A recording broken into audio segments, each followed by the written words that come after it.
What can warm you up from the blistering cold? Hot soup for fools. Hot chocolate?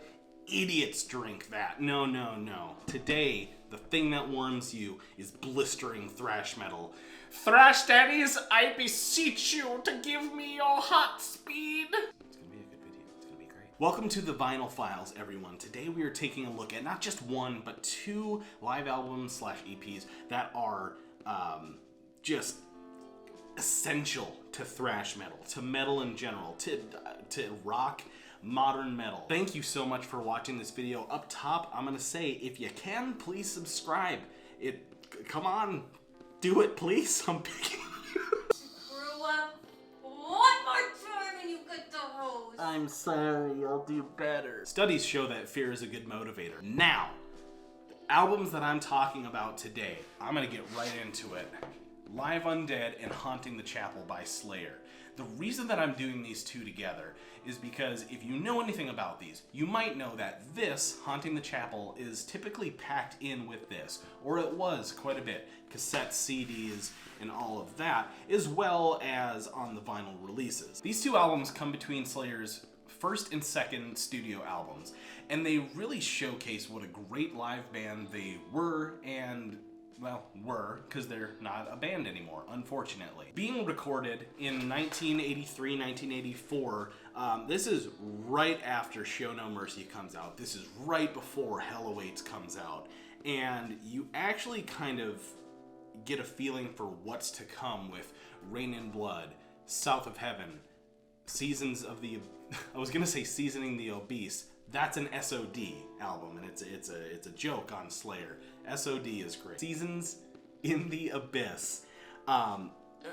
Slayer, unlike Metallica, unlike Megadeth, they really kind of stuck with a certain sound for most of their career. And I think they did themselves a great service by doing that, because if you pick up a Slayer album, you know what you're gonna get. It's gonna be fast, it's gonna be heavy, it's gonna be nuts. And that's what the fans look for. That's what I always look for. When I'm in a certain mood, when I'm in a Slayer mood, I listen to Slayer, and I always just get exactly what I want. I'm like the Veruca Salt of music. I want it now, Daddy! Here's your Slayer. You get it. This one I actually picked up in about 2020, and this is the 2018 re-release of Haunting the Chapel by Slayer. It comes in a really nice paper and plastic lined sleeve, and this is the just plain black 180 gram.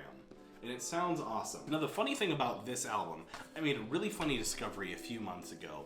This is played at 45 RPM. And I know I had a joke in, I think it was Eaten Back to Life by Cannibal Corpse, how they don't quite sound like Cannibal Corpse, but they sound like Slayer with Cookie Monster as the vocalist. And one day, I put this record on my turntable, but I hadn't switched it from 33 RPM to 45. And so when it started playing, it sounded like modern, deathcore, modern progressive metal with the low-tuned guitars. If you know the intro to Chemical Warfare, you'll know what I'm talking, you'll recognize the riff. But it's supposed to sound like...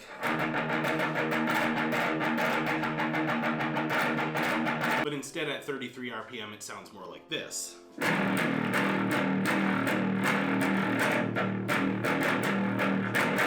Any modern hardcore, Nails, Harm's Way, Terror, or even Meshuggah, you know exactly what I'm talking about, and I almost wonder, I can't prove this, but I almost wonder if prog metal was invented because somebody forgot to change the RPM on their turntable, and it wouldn't surprise me.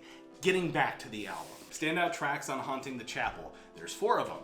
Chemical Warfare, a mainstay in their live set. Of course, I never got to see them live, but it's one of my favorites by Slayer. Captor of Sin, Haunting the Chapel, and Aggressive Perfector. Packed in with this came a really awesome poster that no doubt 16-year-old me would have hung in his room.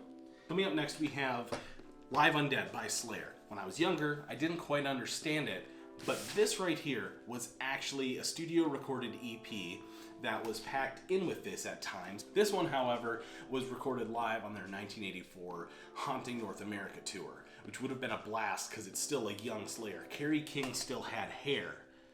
I didn't know he ever grew hair. I just figured he came out bald, stayed bald, and will eventually die bald. Some standout tracks on this one: Black Magic, Die by the Sword, Captor of Sin, on both. It's on both of them. Aggressive Perfector, which is also on both of them. The thing that's funny is that Haunting the Chapel only has 2 like original songs on it. The other 2 are on both of these. But Live Undead has a special kind of chaotic energy to it. If they played like this every night, which I would assume they probably did, they would have been one of the best bands that you could have seen live in the 80s. Let's take a look at what's going on the inside here. We've got a little insert packed in. It's a bunch of young. See what I mean? They all look young. That's Kerry King right there. Look up a picture of him. Did you see it? Doesn't look like him. They look like young sweet boys. These are the Thrash Daddies. We've got another poster. They do love their posters and their stuff, and why wouldn't you? You want your fans to be able to proudly display that they're virgins. I mean that they're fans. And there you go. And getting to the record itself, this is another one of those really nice sleeves with the plastic lining, which I really love. And this one is actually a gray marbled vinyl, which is freaking gorgeous. I love it. There you have it. 2 classical thrashing EPs that, before I found this music when I was like 13, 14 or so, the only Slayer that I really knew was Raining Blood from Guitar Hero 2. Or was it 3? It was 3. That's not a 3. Thank you so much for watching this video. I have new videos coming out every single Saturday, so you're going to want to make sure to subscribe, like this video, share it with somebody, comment, tell me what records I should be checking out. I'm always open to getting new music. And I'll see you next time.